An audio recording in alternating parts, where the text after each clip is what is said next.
Om Swastiastu, saya Kadek Widiasih, Guru Pendidikan Agama Hindu dan Budi Pekerti di SMK Negeri 1 Sawan, Kabupaten Buleleng, Provinsi Bali.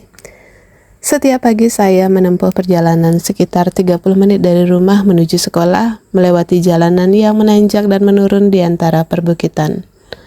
Di sepanjang perjalanan itu, saya selalu merenung bahwa menjadi guru bukan sekedar datang untuk mengajar, tetapi hadir untuk menuntun jiwa dan menyalakan cahaya harapan di hati setiap anak. Saya menyaksikan perubahan besar dalam perilaku dan cara belajar siswa di era digital.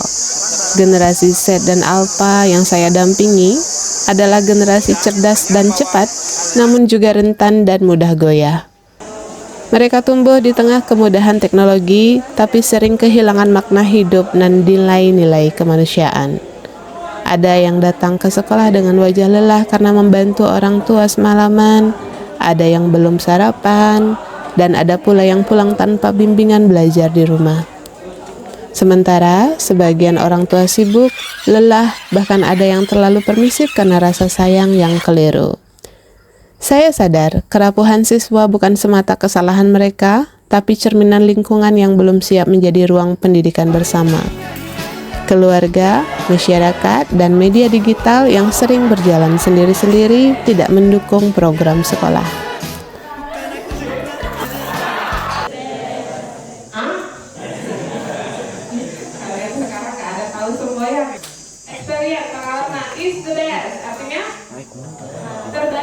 Menuntun anak di era digital bukan perkara mudah. Lingkungan sosial yang permisif, budaya instan, dan maraknya kasus kriminalisasi guru membuat sebagian pendidik takut menegur, enggan menasehati, bahkan memilih diam. Tapi bagi saya, diam bukan pilihan.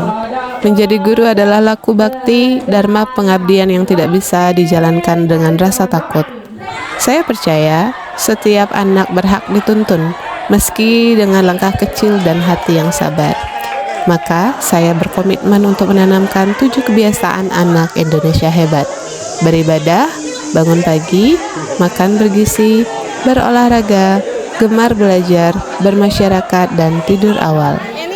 Setiap pagi saya memulai dengan sembahyang Trisandia bersama siswa di Padmasana atau di lapangan atau di kelas.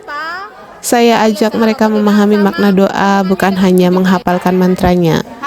Saat ada siswa yang bercanda atau malas berdoa, saya dekati dengan hati, bukan dengan amarah namun tetap dengan nada yang tegas, agar mereka menemukan makna spiritualitas yang sesungguhnya.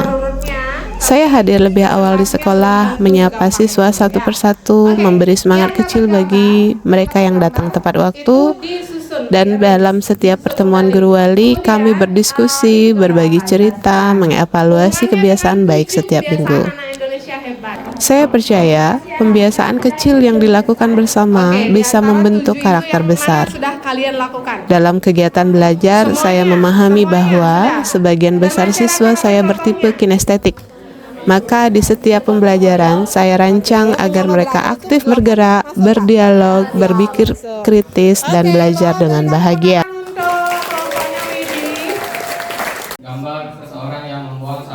Saya juga menciptakan program 15 menit hebat, di mana setiap siswa dalam program guru wali saya belajar topik yang ia minati selama 15 menit setiap hari, membaca, menulis, atau mendalami pengetahuan tertentu yang kemudian saya pantau setiap minggu.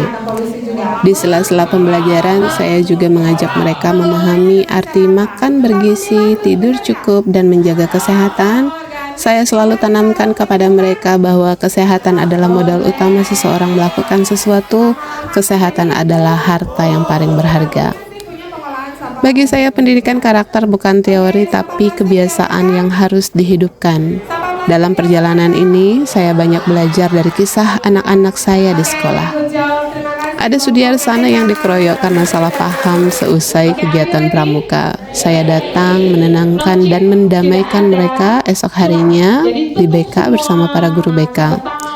Dari peristiwa itu saya belajar bahwa guru perempuan pun bisa menjadi penengah yang bijak dan berwibawa. Ada Nadia, siswi tunagrahita yang semangatnya luar biasa. Meski sering diremehkan, ia berani tampil dan aktif di OSIS, PKS, serta pramuka. Saya selalu mendukung dan memberi ruang kepada semua siswa agar merasa diterima tanpa diskriminasi. Dan ada Budiartana yang membawa senjata tajam yang nyaris kehilangan kendali karena emosi dan rasa cemburu. Saya datang menenangkan dan menuntunnya kembali. Walaupun sudah waktunya pulang, saya meluangkan waktu untuk membimbing mereka dan menemani mereka, memastikan mereka pulang dengan selamat. Saya juga menasehati agar mereka menemukan makna cinta yang sejati, bukan memiliki tapi melindungi. Ada Lian yang sempat berhenti selama beberapa hari karena dirundung dan harus bekerja untuk membeli bensin dan makan untuk dirinya. Ia datang dari keluarga yang cukup memprihatinkan. Ibunya sakit stroke, bapaknya buruh serabutan namun suka judi online. Saya dampingi dengan empati, bantu menyelesaikan kasus perundungannya dan menanamkan keyakinan bahwa ia adalah anak yang kuat dan berharga. Kisah Ide Bagus tidak kalah menyentuh.